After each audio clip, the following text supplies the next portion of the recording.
Iran 10 డిమాండ్లు చెత్తపుట్టలో వేయండి అంటున్నారు ట్రంప్. వైట్ హౌస్ మీటింగ్ లో ట్రంప్ కీలక వ్యాఖ్యలు చేశారు. సీజ్ ఫైర్ ఒప్పందంలో లెబనాన్ లేదన్నారు ట్రంప్.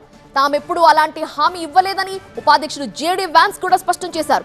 లెబనాన్ పై దాడులు ఆపితేనే చర్చలకు సిద్ధమంటోంది ఇరాన్. కానీ లెబనాన్ అంశమే లేదు, లెబనాన్ గురించి మేమేమీ ఒప్పుకోలేదు, ఒప్పందం చేయలేదని ట్రంప్ అంటున్నారు. ఇజ్రాయెల్ కూడా అదే అంటోంది. యుద్ధ విరమణపై పాకిస్తాన్ గందరగోళం సృష్టిస్తోంది. మధ్యవర్తిగా ఉంటూ రెండు పక్షాల్ని మభ్యపెట్టింది పాక్. ఈ విషయం ఆలస్యంగా వెలుగులోకి వచ్చింది. అసలు ఇరాన్ అసలు డిమాండ్ను మార్చి అమెరికాకి ఇచ్చింది పాకిస్తాన్.